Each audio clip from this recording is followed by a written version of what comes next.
As a kid, I always saw New York as this dreamiest city ever, but here's why I chose to leave it after being there for 7 long years. Hi everybody, I'm Kyle. I am 24 years old and I just moved out of New York to move to Florida. Shocker. Even though it does seem like everybody's moving out of New York to come down to Florida, here are my personal reasons to do so. As a backstory, I did move to New York when I was 17 from India to get my bachelor's. And as a woman now in her mid-20s, I just realized the city wasn't working for me anymore. And even though it was a very hard pill to swallow, I realized nothing is more scary than choosing to stay in a place that's not serving you anymore. So since I moved, there are a lot of questions that I keep getting because we did kind of move literally within 3 weeks. And it has given me a chance to actually sit down and think about these questions that people keep asking me on why I really wanted to move. So the first question that we get a lot is, why did you move from New York to Florida even though you were there for almost a decade? And what made you uproot your life and leave the greatest city in the world to go somewhere else? To answer that, I really think that New York will always be so special to me for both good and bad experiences, because this is the place where I was for my peak growing years, from my late teens to mid-20s, and I had the best college experience. I went to Baruch. This is where I made my lifelong friends. And New York is the place where I experienced my first heartbreak, but also found true love, experienced some really low and dark moments that I didn't even know existed. But this is also the place where I got my first job and my first apartment. So many ups and downs. But yes, after 7 years, I had to come to terms with the fact that this is not contributing to my growth anymore. I felt so stuck. I felt like in this cycle that I couldn't break out of. I was in a funk since 2020, quite literally. And moving essentially made me feel like I will be in a new space. I will be able to find parts of me from college that somewhere got lost in this transition to adulthood, but also getting a chance to evolve into a new person, meeting new people. And there's just so much that went into this move. So it all came down to the fact that I was ready to evolve into this new person, take the next step in my life, and just take a step forward to finding my forever home. Another really common question is, when was the exact moment and what did that moment feel like when you decided that, okay, this is what we're gonna do, we're gonna move out? So it's really funny how sometimes life-changing decisions are made so randomly because this decision was made in my kitchen while I was cooking some breakfast in our Brooklyn apartment. And I don't know about everybody else, but I'd be having full-on mental conversations with myself when I'm by myself. And it was one of those moments where I was just feeling overwhelmed for quite a while. I'm like, things are not changing. I feel like I'm just stuck in this cycle. I don't feel like myself anymore because I started avoiding people. I wouldn't feel as confident or as good just being being around a group of people. And that's quite the opposite of my personality. I've always been the high, bubbly, cheerful kind of person. So it was pretty surprising for me too that what really changed in the last couple of years, where I feel very disconnected with who I really am. So I'm having this conversation in my head. I told myself that, hey, if this feeling has been lingering for so long, it might have to do something with my environment. This is how I've been feeling for years now. It's probably not going to change in this exact space, no matter how much I try. I just couldn't seem to come out of it. And this is where I admitted to myself that maybe New York is just not that dreamy, amazing New York to me anymore. And I think it was time to move on. So my kitchen was the place. March of 2024, Brooklyn apartment, my kitchen is where the decision was made.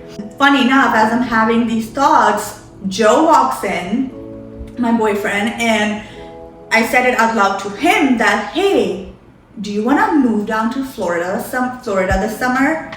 And he looked at me so funny because he had been so adamant on moving for the last couple of years because he was born and brought up in Brooklyn. He had enough of it and whatnot.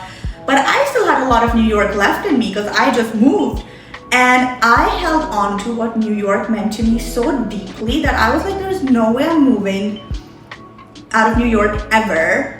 So when I actually said it out loud to him, he was a little surprised and he was like, yeah, let's do it. And that's how it happened. So I think this was the onset of like, okay, we're gonna take active steps towards making this decision actually happen. But we did nothing from March to May. We did absolutely nothing.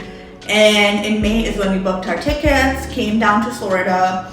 We did check out Miami. Miami is exactly like New York to me, in some ways equally chaotic and whatnot. So Miami was kind of like a no-go, that's not where I want to be. So we did have a city in mind where we wanted to be. So we came, checked out apartments for straight 4 days, every single building. Like we checked out all of these buildings.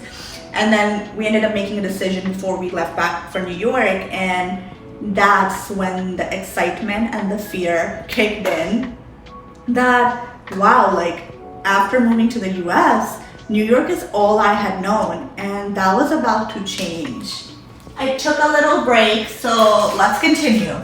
So another thing that people keep asking me is what was so wrong with New York that you literally got up and left within 3 weeks. So some things that were not working out for me personally is the community aspect, because yes, I had such good, deep connections and friendships in college, but I think it is like high school, right? Like once you graduate, people go do their own thing, and even though the love stays, the distance does change.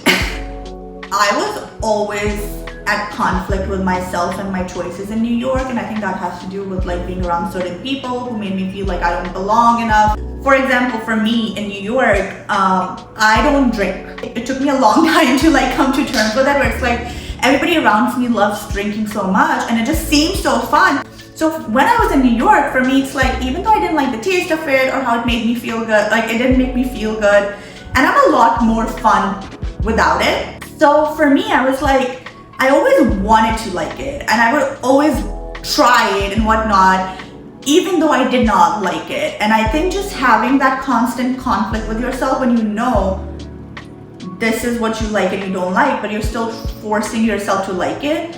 And again, it's nobody else's fault but mine, where I really thought I had to like it, you know?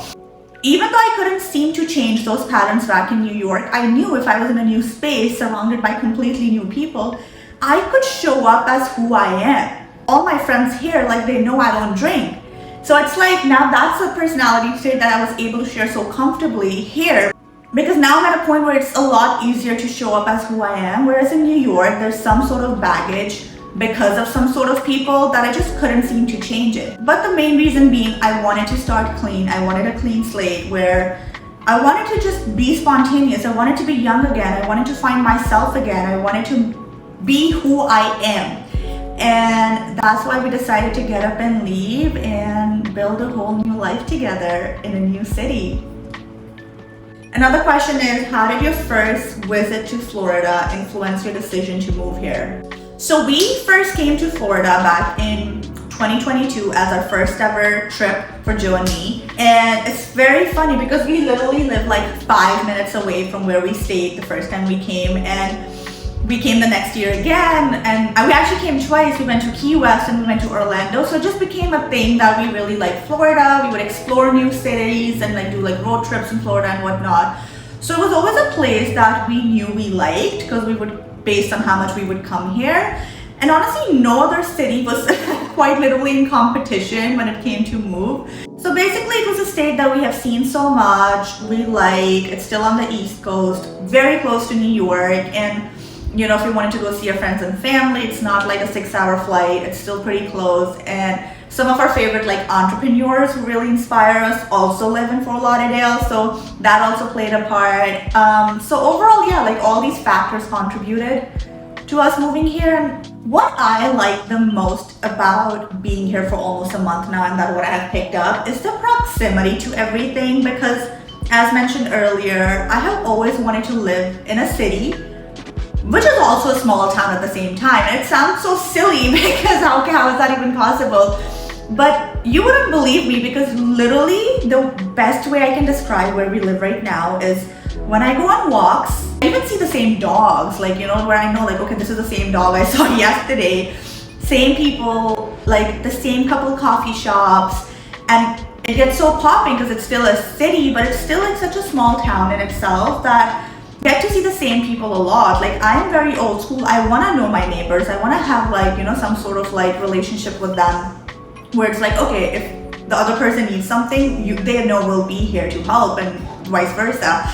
So I think I'm pretty old school that way. I love the proximity, the friends I made in the last 1 month, the kind of friends I've made, like I've seen them multiple times because they all live so close. And even if they're like in North Miami, it's still like a 20-minute drive. It's not like it's gonna take me an hour and a half to get to them. And we have seen each other like multiple times a week, like whether it's just to get brunch, just to hang out at like houses and whatnot. So proximity to me is everything. Having a circle to me is very important, and just like knowing that it's still a city and I can go on walks, but it's still a small town in a way. It's kind of like I like custom made the city for myself, and I'm so glad we found it. I understand that all the things that I'm saying, like I potentially could have found even in New York, like the small town community, young people, all that. I get it. And it's not like we didn't try. So let's talk about it, because early March of this year, actually in the beginning of the year, I really was convinced that we were gonna move to Long Island City. That's where I wanted to go next. That's where I wanted to be. It seemed like such a nice place, fancy buildings, right next to the river. Everything seemed good. So we booked some tours to go check out apartments in Long Island City. And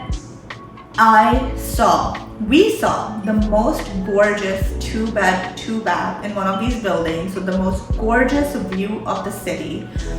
And in my delusional world, I really thought, hey, no matter what happens, I'm gonna convince Joe to move here. This is where we're gonna be. This is where we're gonna like get like our ideal life. Until the words $7,500 a month came out of the leasing agent's mouth.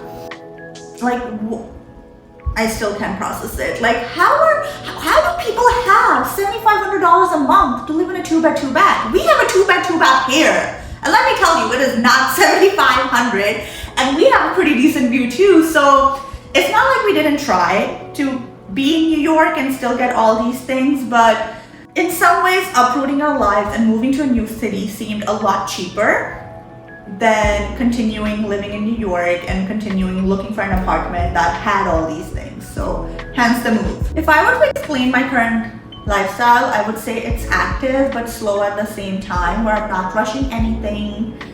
I'm savoring every moment, and I'm letting things unfold as I continue to give my best in things that I want to achieve. So that would be my one-liner. If I were to share 3 takeaways from this process that I've done in the last couple of months, it would be A, your environment heavily influences how you see yourself. So it's okay to change it, even if it's uncomfortable. B, it's okay to unfollow people in real life. Yes. And 3 would be, I know we all want to figure it all out in our 20s, but nothing is more fun and exciting, and nothing makes you more young than having to start over in your 20s and just experiencing all these new things all over again. So if anybody's considering moving and it's a little conflicting where you don't know if it's the right thing for you or not, because it is a big decision, like in the last 10 years, I've moved out of a country. I moved from India to the US, and now moved out of states, New York to Florida, all within a decade. And I think what I could suggest is like get to the root of where that thought of moving is even coming from to begin with. Like, what is, if everything was good, you wouldn't even consider moving, right? You wouldn't consider changing anything if things were good. So spend some time to like think about what is making me want to make this change in the first place. And nothing is more empowering than being like, yes, this is uncomfortable and a little scary, but I'm still gonna go ahead and do it because I know that I don't wanna say, what if, in a couple of years. Instead, I wanna be like, okay, hey, I did it and this is how it turned out. So go take your chance. See you guys next time. Bye.